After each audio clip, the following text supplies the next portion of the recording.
Pendant des décennies, Tom Orr a vécu dans un endroit où la plupart des hommes n'oseraient pas rester, ne serait-ce qu'un seul hiver. Sa vie s'est déroulée au fin fond des montagnes, loin des routes goudronnées et du bruit de la civilisation moderne. Puissant prévenir les millions de personnes qui l'admiraient, l'homme qui était devenu le symbole vivant de la survie en milieu sauvage a disparu de cette vie pour toujours. Ce qu'il révèle enfin aujourd'hui oblige les gens à reconsidérer tout ce qu'ils croyaient comprendre sur l'une des figures les plus légendaires jamais associées au mode de vie des montagnards. Le message est arrivé discrètement, mais son impact a été immédiat et écrasant. Après des années passées à regarder Tom Orr affronter des hivers brutaux, faire face à des grizzlies et vivre presque entièrement de la terre dans l'impitoyable vallée de la rivière Yaak. Dans le Montana, les fans se sont réveillés avec une nouvelle qui leur a semblé impossible, l'artisan vêtu de cuir qui en était venu à représenter l'autonomie et l'endurance des pionniers, quittait les montagnes. Pas temporairement, pas pour une pause, mais de façon permanente. L'annonce a fait l'effet d'une onde de choc au sein de la communauté des téléspectateurs. Les personnes qui avaient suivi son histoire pendant des années avaient du mal à comprendre comment un homme aussi profondément lié à la nature sauvage pouvait tout simplement quitter la vie qu'il avait définie. Pour de nombreux fans, Tom Orr n'était pas seulement une personnalité de la télévision. Il était la preuve que les anciens modes de vie proches de la nature étaient encore possibles dans le monde moderne. En l'espace de quelques heures, les médias sociaux ont explosé de spéculations. Les forums en ligne se sont remplis de théories, certaines réfléchies, d'autres dramatiques. Les téléspectateurs dévoués ont cherché des réponses dans tous les coins d'Internet, espérant trouver une raison logique. Certains craignaient que quelque chose de terrible ne soit arrivé à Nancy, l'épouse de Tom, depuis plus de 50 ans. Elle était restée à ses côtés pendant des décennies d'isolement d'épreuves et de dangers dans les montagnes. L'idée qu'une maladie ou une tragédie ait pu les éloigner de la vie qu'ils aimaient profondément a troublé ceux qui avaient vu leur partenariat tranquille à l'écran. D'autres soupçonnaient que la santé de Tom avait commencé à décliner d'une manière que la série avait soigneusement cachée aux téléspectateurs. Après tout, survivre à des températures hivernales qui descendaient en dessous de moins 50 degrés n'était pas quelque chose que la plupart des hommes pouvaient endurer indéfiniment. Quelques-uns se demandaient, même si la chaîne de télévision ne l'avait pas poussé vers la sortie à cause de contrats de désaccords créatifs ou de pressions qui ne seraient jamais discutées publiquement. Pourtant, Tom lui-même n'a rien dit au début. Ce silence n'a fait qu'approfondir le mystère.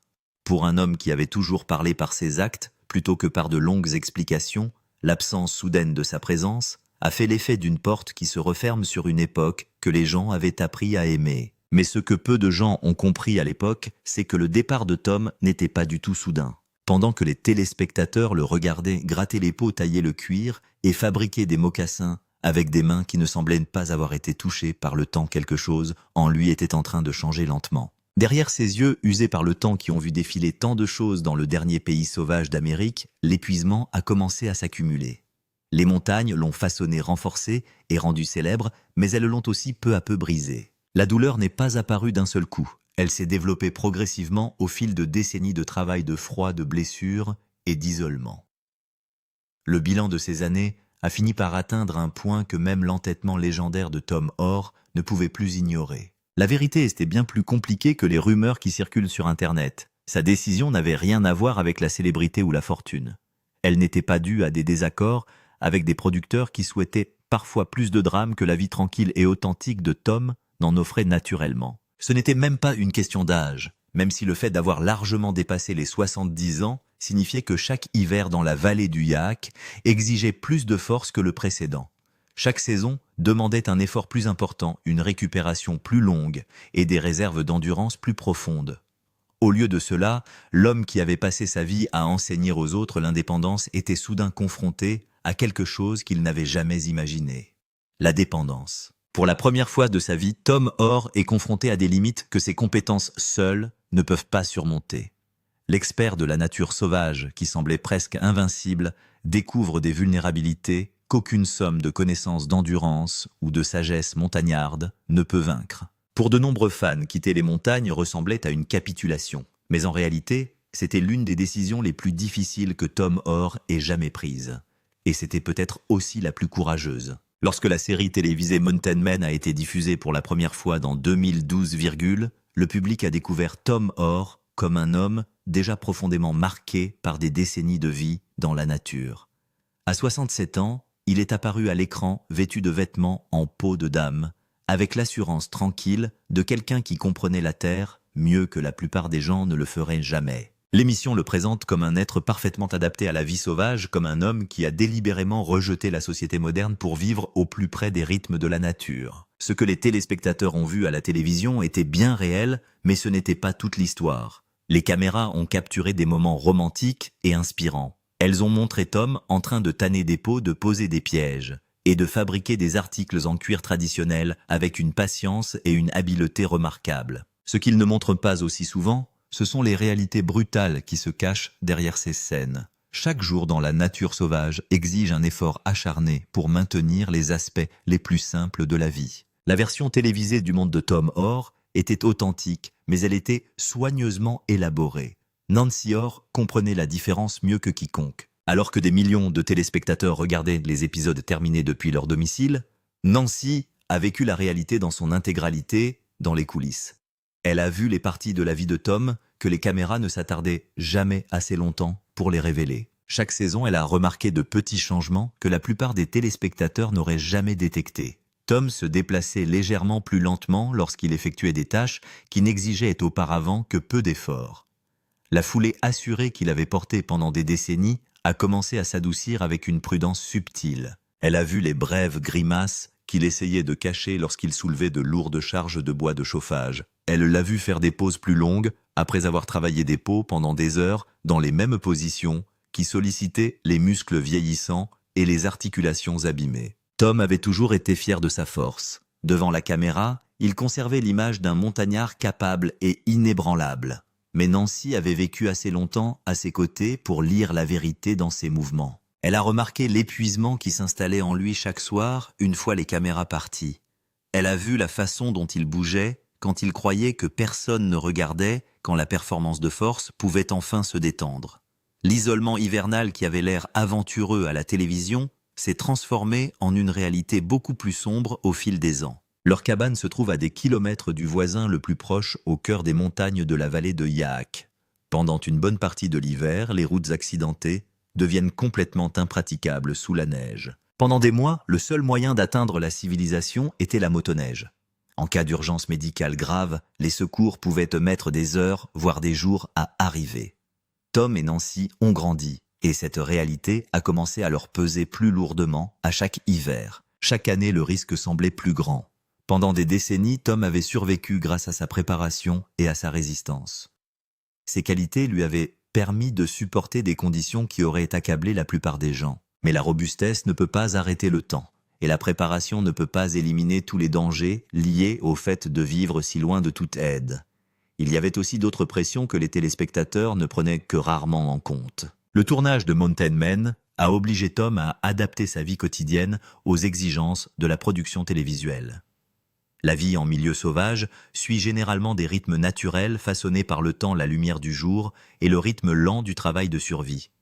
La télévision, en revanche, fonctionne selon des horaires précis. Lorsque l'équipe de production est arrivée, Tom devait être actif.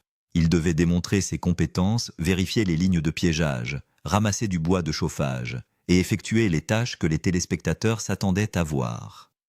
Même les jours où son corps était épuisé ou endolori, il a continué à travailler parce que le tournage l'exigeait. Dans la vraie vie sauvage, une journée difficile pouvait être passée à se reposer tranquillement et à reprendre des forces. Mais pendant la production, les mauvais jours devenaient souvent des obstacles au programme de tournage qui devait rester sur la bonne voie.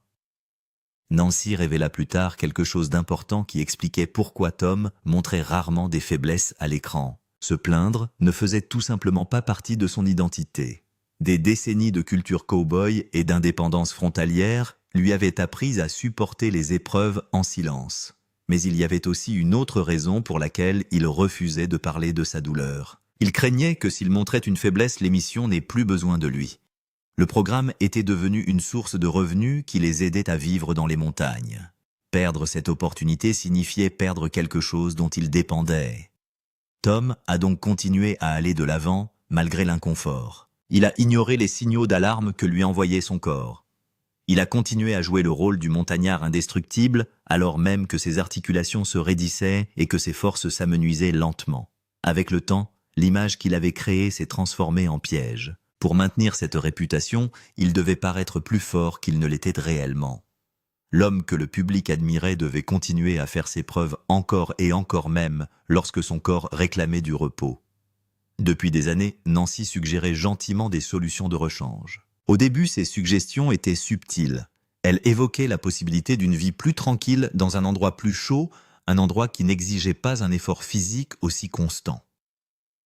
Au fil du temps, ses allusions sont devenues plus directes. Elle parlait de vivre plus près des soins médicaux, de routes praticables en hiver sans risque d'un avenir où la survie ne dépendrait pas d'un isolement brutal chaque année. Pour Tom Orr, ces conversations n'étaient pas faciles à entendre. Les montagnes ont façonné son identité pendant la majeure partie de sa vie. Et les quitter signifie se confronter à l'idée que même le plus fort des montagnards ne pourra pas y vivre éternellement. Tom a résisté à toutes les suggestions parce qu'il avait l'impression d'échouer, d'admettre que les montagnes l'avaient battu alors qu'il y avait survécu pendant plus de 30 ans. Pour un homme qui avait construit son identité sur l'autosuffisance et la dureté de la frontière qui était devenue célèbre pour ses mêmes qualités, il était impossible d'admettre publiquement ou même en privé. Mais quelque chose d'autre se passait aussi, quelque chose dont Tom n'a pas parlé même avec Nancy au début, parce qu'il avait l'impression de trahir tout ce qu'il avait défendu. Il était fatigué d'une manière qui allait au-delà de l'épuisement physique, non seulement physiquement épuisé par le travail sans fin, mais aussi d'une manière plus profonde qui touchait son esprit et son âme.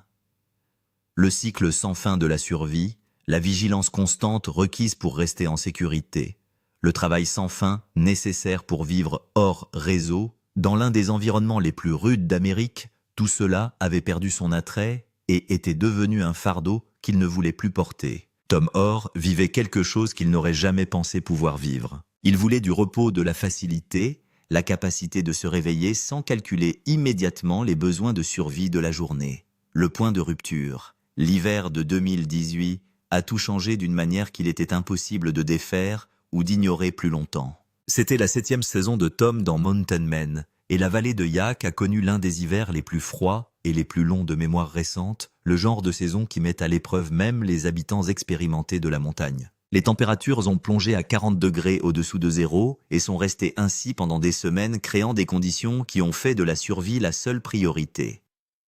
La neige s'est accumulée à des profondeurs, telles que même les déplacements en motoneige sont devenus traîtres et épuisants, transformant chaque tâche simple en une expédition nécessitant une planification minutieuse et un effort physique important épuisant les réserves décroissantes de Tom. Au cours de cette saison brutale, Tom a eu ce qu'il a décrit plus tard comme sa prise de conscience, un moment de clarté qui a coupé court à des décennies de déception de soi et d'orgueil obstiné. Il était seul vérifiant une ligne de piégeage éloignée qui nécessitait des heures de voyage à travers un terrain dangereux, lorsqu'il est tombé à travers une glace fine sur un ruisseau qu'il avait traversé avec succès des centaines de fois auparavant. L'eau n'était pas profonde, mais à ces températures humides signifiait potentiellement mortelle une course contre l'hypothermie qui avait éliminé des hommes plus jeunes et plus forts. Tom réussit à s'en sortir et à regagner la cabane à force de détermination. Pourtant, l'incident l'a ébranlé comme des années de vie en pleine nature, ne l'avait jamais fait pénétrant l'armure de confiance qu'il avait bâtie au fil de décennies passées à survivre à tous les défis que lui lancèrent les montagnes. Pour la première fois, Tom a éprouvé une véritable peur face à sa situation et à sa propre mortalité. Non pas le sain respect du danger qui maintient les habitants des régions sauvages en vie et en alerte, mais quelque chose de nouveau et de profondément troublant. La compréhension que ses réflexes étaient plus lents, son temps de récupération plus long, sa marge d'erreur plus étroite qu'auparavant. À 73, une erreur qui aurait été gérable à 50 pouvait être mortelle, et il ne pouvait plus prétendre le contraire. L'incident de la glace était mineur dans le grand schéma des dangers de la nature sauvage. Pourtant, il représentait quelque chose de plus grand, la preuve que ses capacités ne correspondaient plus aux exigences de son environnement, et que cet écart ne ferait que s'élargir d'année en année jusqu'à ce qu'il l'élimine. Nancy a raconté plus tard à ses amis que Tom était revenu de cette course-piège fondamentalement différent, changé d'une manière qu'elle espérait voir depuis des années. Il n'a pas parlé de ce qui s'était passé pendant plusieurs jours, se retranchant dans le silence pendant qu'il analysait l'expérience et ses implications. Elle savait que quelque chose avait changé en lui, elle le voyait dans ses yeux, et dans la façon dont il se déplaçait dans la cabane avec une prudence nouvelle.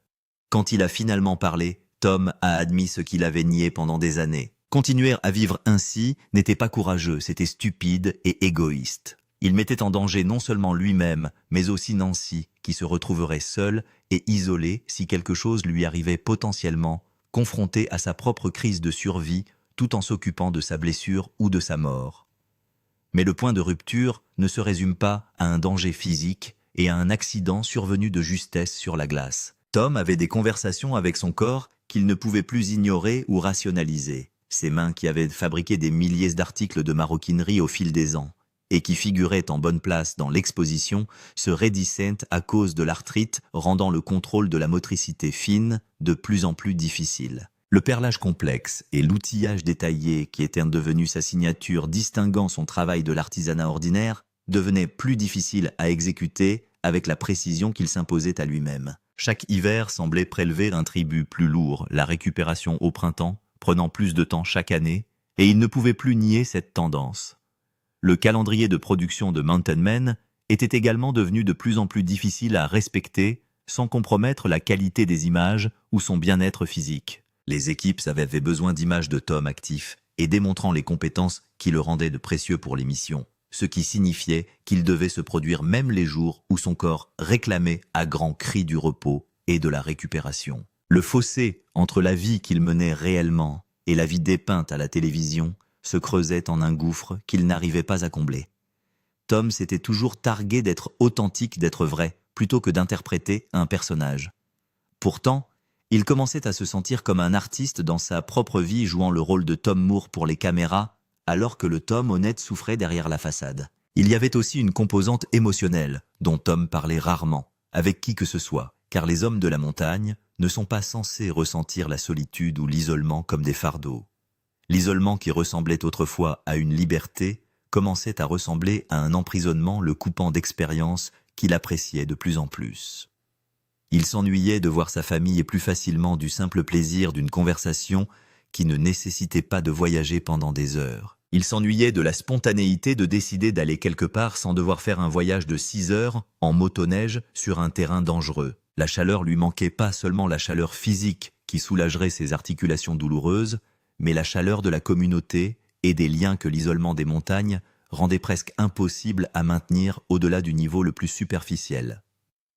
Nancy a donné à Tom un ultimatum qui n'en était pas vraiment un parce qu'elle l'a fait avec amour et patience plutôt qu'avec colère ou exigence. Elle avait besoin d'une vie différente et elle espérait qu'il la rejoindrait pour la créer au lieu de la forcer à choisir entre son bien-être et son mariage. Elle l'avait soutenu pendant les années de rodéo où l'argent était rare et les blessures fréquentes pendant la transition vers la vie en montagne où il construisait tout à partir de rien, pendant la création d'un homestead à partir de rien, avec leur propre travail pendant 7 saisons de célébrité à la télévision qui ont apporté de nouvelles pressions. Maintenant, elle demandait quelque chose de différent pour eux deux, un endroit avec des soins médicaux à proximité au lieu d'être à des heures de route, une chaleur qui ne nécessitait pas de fendre du bois et d'entretenir le feu en permanence, un rythme de vie qui permettait le repos et le plaisir, au lieu d'un mode de survie continue des secrets de famille et des vérités difficiles. Ce que Tom Moore n'a jamais révélé dans Mountain Man, ce que les producteurs de l'émission n'ont jamais exploré dans leur récit, c'est la pression familiale qui s'est accumulée derrière sa décision pendant des années, avant que le choix final ne soit fait. Ces enfants, désormais adultes, avec leur propre famille et leurs responsabilités,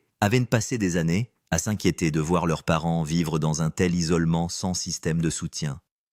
Chaque hiver, ils s'inquiétaient de savoir si papa et maman allaient s'en sortir sans crise médicale ou accident, ou s'ils allaient revoir leurs parents au printemps. Le stress, lié au fait de savoir que leurs parents vieillissants vivaient dans des conditions qui mettraient à l'épreuve des personnes 2 fois plus jeunes, a pesé sur les relations familiales d'une manière que Tom n'a comprise que plus tard. La fille de Tom s'est montrée particulièrement loquace lors de conversations privées, soulevant des inquiétudes que Tom a d'abord considérées comme une surprotection de la part de quelqu'un qui ne comprenait pas la vie en milieu sauvage.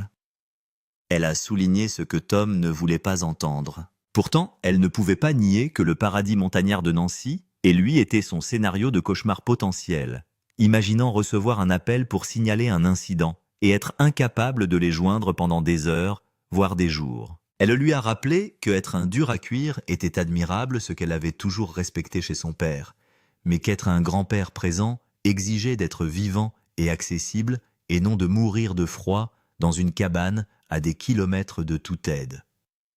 Ces conversations ont créé des tensions parce qu'elles ont forcé Tom à affronter l'égoïsme inhérent à ses choix, la façon dont son désir de vivre dans la nature imposait des coups aux personnes qui l'aimaient. Ces conversations ont fait mal parce qu'elles étaient vraies et parce que Tom n'avait pas de bons contre-arguments à part affirmer son droit de vivre comme il l'entendait. Tom avait des petits-enfants qu'il connaissait à peine des enfants qui grandissaient sans lien réel avec leur grand-père parce que visiter la vallée de Yaak exigeait un engagement et une préparation sérieux qui rendaient impossibles les visites occasionnelles.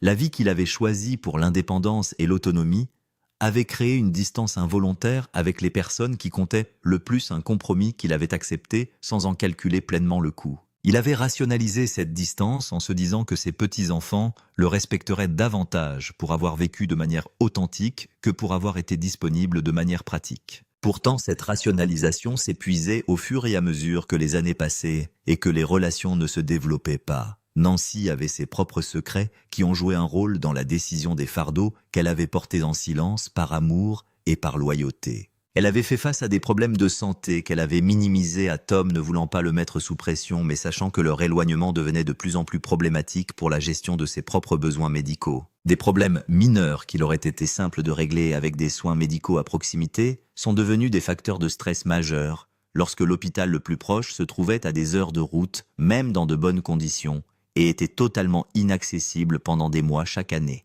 Elle a vécu avec des craintes qu'elle n'a jamais exprimées de peur que ces problèmes de santé ne forcent que la situation en cas de crise, au lieu de leur permettre de faire un choix réfléchi sur leur avenir.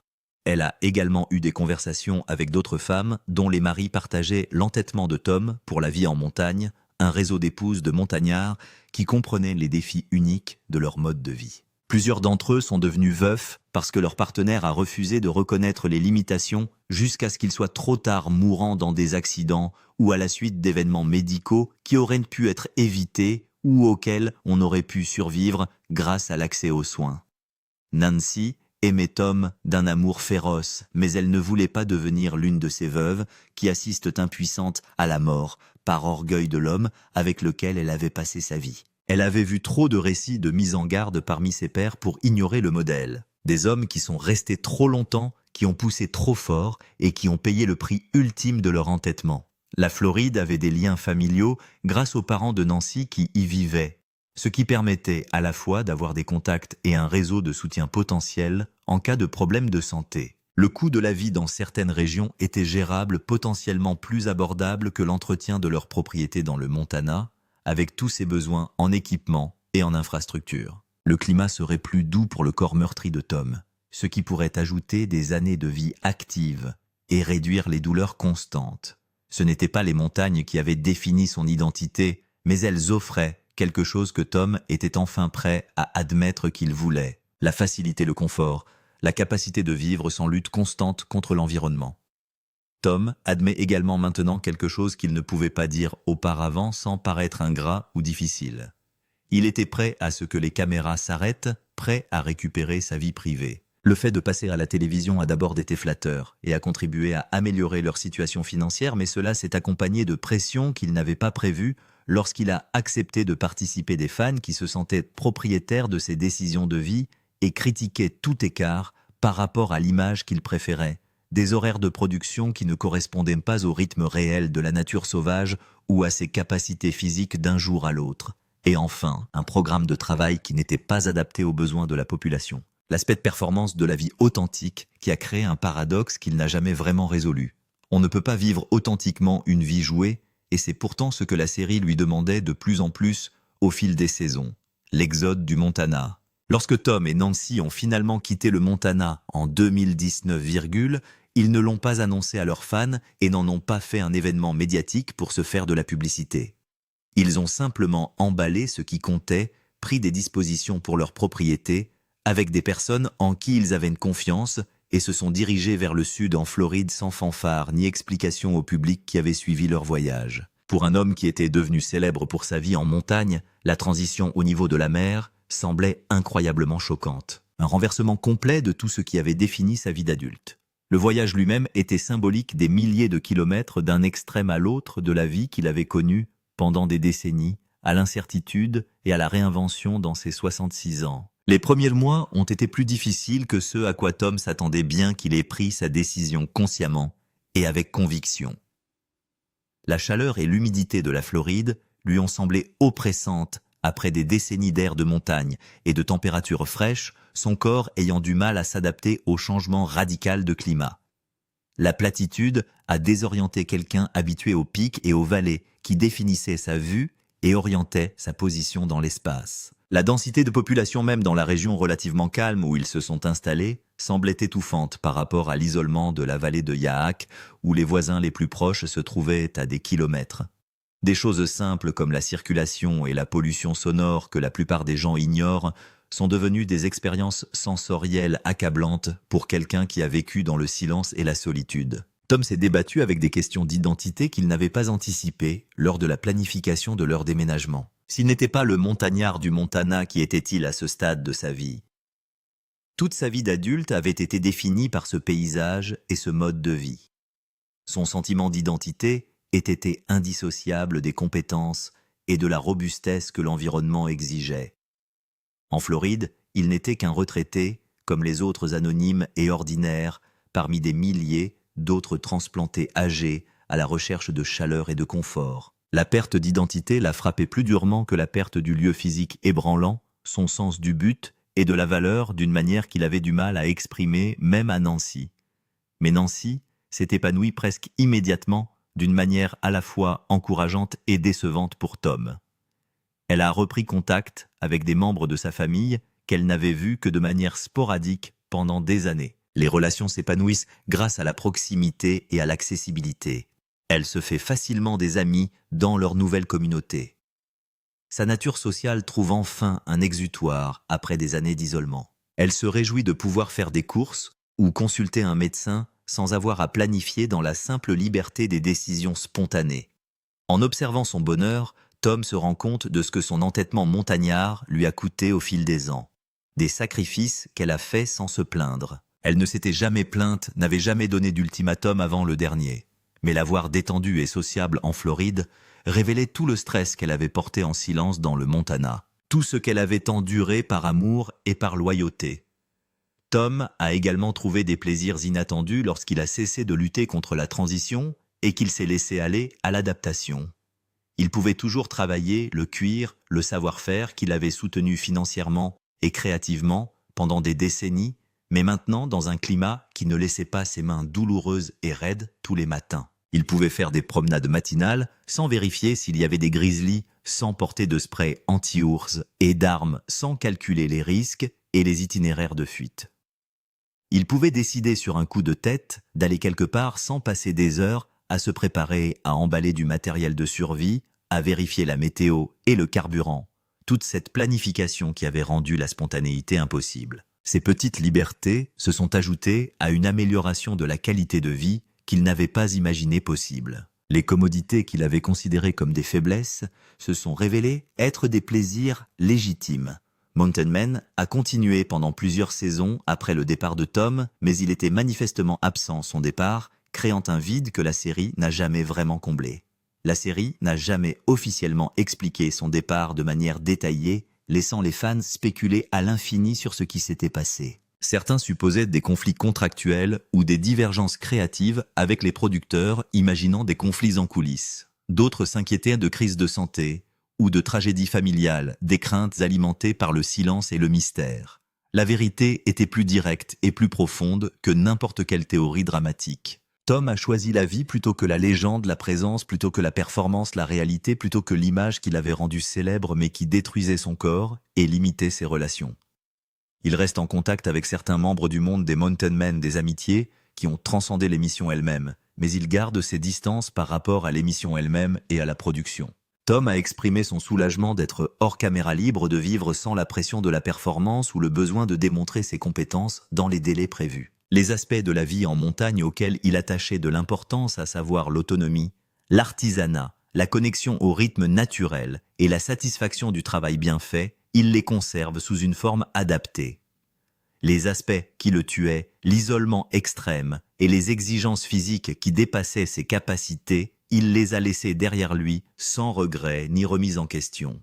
Il a fait la paix avec les compromis qu'impliquait son choix. La Floride n'est pas parfaite et Tom ne prétend pas le contraire et n'essaie pas de se convaincre qu'elle est meilleure que le Montana à tout point de vue.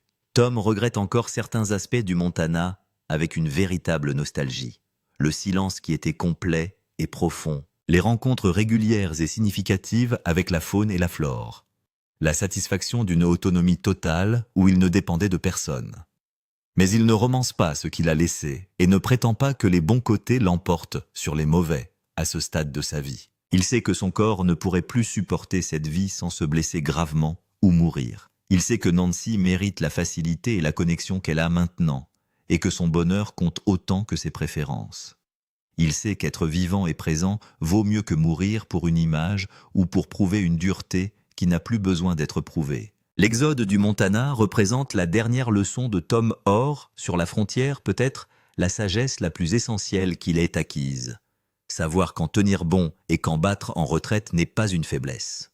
C'est une sagesse qui vient avec l'expérience et une auto-évaluation honnête. Les montagnes lui ont enseigné cela à travers des décennies de leçons, même si pour les apprendre entièrement, il fallait les laisser derrière soi et admettre que certaines batailles ne peuvent être gagnées par la seule détermination. La vie après les montagnes. Aujourd'hui, Tom Orr vit tranquillement en Floride, principalement loin des yeux du public, par choix plutôt que par circonstance. À 80 ans, il s'est adapté à une vie qu'il n'aurait jamais imaginée pendant ces décennies montagnardes, une transformation qui l'a surpris par sa complétude.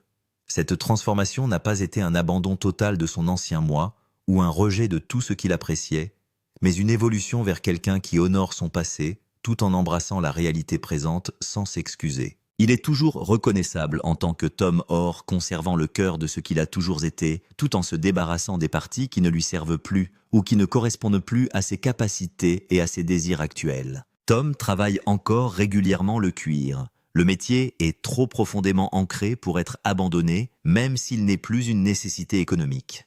Son savoir-faire reste exceptionnel, peut-être même meilleur depuis que la douleur n'entrave plus chacun de ses mouvements. Et il vend parfois des pièces à des collectionneurs qui se souviennent de la célébrité de ces montagnards et recherchent des œuvres authentiques de la légende elle-même. Mais aujourd'hui, c'est l'art, plutôt que la survie, la créativité, plutôt que la nécessité économique, les quotas de production. Le changement de pression a ravivé la joie dans le travail qui était devenu une obligation éreintante dans les conditions difficiles du Montana, ce qui lui permet d'aborder chaque pièce avec plaisir plutôt que de la considérer comme l'élément suivant d'une chaîne de production sans fin nécessaire pour maintenir leur mode de vie. Nancy et lui se sont installés dans un rythme qui équilibre la connexion et la solitude de manière à respecter à la fois leurs besoins sociaux et leurs préférences en matière d'intimité. Ils sont plus sociables qu'ils ne l'étaient dans le Montana, s'engageant dans la communauté d'une manière que l'isolement empêchait. Cependant, ils ont choisi un mode de vie qui n'écrase pas leurs préférences pour une existence plus tranquille sans stimulation constante. Ils ont maintenant des voisins des personnes qu'ils côtoient régulièrement et qu'ils apprécient sincèrement, mais ils ont maintenu des limites qui leur semblent confortables plutôt qu'étouffantes. L'équilibre leur convient à tous les deux, offrant suffisamment de liens pour qu'ils se sentent membres d'une communauté, tout en préservant suffisamment de solitude pour qu'ils se sentent eux-mêmes plutôt que de perdre leur identité et leurs obligations sociales. Les relations familiales se sont approfondies d'une manière qui apporte à Tom un épanouissement inattendu dont il n'aurait jamais pensé qu'il aurait autant d'importance pour lui. Le fait d'être le grand-père présent dans les moments ordinaires, plutôt que la figure légendaire visitée occasionnellement, a créé des liens qu'il chérit plus que toute célébrité télévisuelle ou tout exploit dans la nature. Il enseigne à ses petits-enfants les compétences de son passé, tout en faisant partie de leur présent, un équilibre qui satisfait quelque chose de fondamental en lui que la vie en montagne a laissé vide. La présence régulière dans leur vie a révélé des aspects de lui-même dont il ne soupçonnait pas l'existence, une tendresse et une patience que la survie dans la nature n'exigeait pas et n'encourageait pas. Tom donne rarement des interviews ou fait des apparitions publiques, refusant poliment mais fermement la plupart des demandes. Il a décliné de nombreuses offres pour revenir à la télévision à divers titres, y compris dans des émissions de télé-réalité et des projets documentaires qui auraient été bien rémunérés. La célébrité apportée par les hommes de la montagne n'a jamais été ce qu'il recherchait. Elle a toujours été secondaire par rapport à la vie qu'il avait choisie. Et le fait de s'en éloigner complètement lui a apporté un soulagement, plutôt que des regrets ou un sens de la perte. Il se contente d'être Tom, mari, père, grand-père, artisan du cuir, sans avoir besoin de l'étiquette de montagnard ou d'une reconnaissance publique pour valider son identité ou sa valeur. Lorsqu'on l'interroge sur ses années de montagne, dans les rares interviews qu'il accorde, Tom parle avec une affection évidente, mais ne montre aucun désir d'y retourner. Il est fier de ce qu'il a accompli, reconnaissant de ce que ces décennies lui ont appris sur lui-même et sur la survie, mais lucide sur les raisons pour lesquelles ce chapitre devait se clore au moment où il l'a fait. Il dit maintenant la vérité d'une manière que la série n'a jamais autorisée ou encouragée, à savoir que la vie à la frontière est brutale et insoutenable à long terme, que l'âge est invaincu, quelle que soit la robustesse, que choisir le confort, plutôt que l'image, n'est pas une capitulation, mais une sagesse. Il est devenu plus philosophe à propos de toute l'expérience capable de l'avoir dans son contexte plutôt que d'en être prisonnier. L'homme qui est devenu célèbre pour n'avoir jamais abandonné a osé abandonner lorsque l'abandon était le choix courageux qui nécessitait plus de force que de rester. L'expert de la nature sauvage qui semblait invincible a admis sa vulnérabilité d'une manière qui demandait plus de courage que d'affronter des grizzlies. L'homme de la montagne a reconnu que différentes montagnes avaient besoin d'être escaladées, de santé, de liens familiaux, d'un vieillissement gracieux dans la dignité plutôt que dans la destruction. La vérité de Tom Orr est que la véritable force consiste à connaître ses limites et à les respecter. Cette vie authentique implique parfois un changement radical qui contredit tout ce que vous avez prétendu être. Le voyage du héros ne s'achève pas toujours sur le champ de bataille initial. Il faut parfois trouver un terrain entièrement nouveau. Il a quitté les montagnes, non pas parce qu'elles l'ont vaincu, mais parce qu'il a eu la sagesse de déclarer sa victoire et d'aller de l'avant tant qu'il le pouvait, tant qu'il lui restait des années à vivre plutôt que de simplement survivre. L'histoire de Tom Orr nous rappelle que le courage prend de nombreuses formes, qu'il s'agisse d'affronter les dangers de la nature sauvage ou d'admettre que vous avez besoin de changer. Parfois, la chose la plus courageuse que vous puissiez faire est de vous éloigner de ce qui vous tue, même si le monde considère que c'est votre plus grande force. Si le voyage de Tom vous a touché, appuyez sur le bouton « J'aime » et abonnez-vous pour découvrir d'autres histoires inédites de personnes qui ont captivé notre imagination. Laissez un commentaire pour partager ce que vous retiendrez le plus de l'héritage montagnard de Tom. Merci d'avoir regardé et nous vous donnons rendez-vous dans la prochaine édition.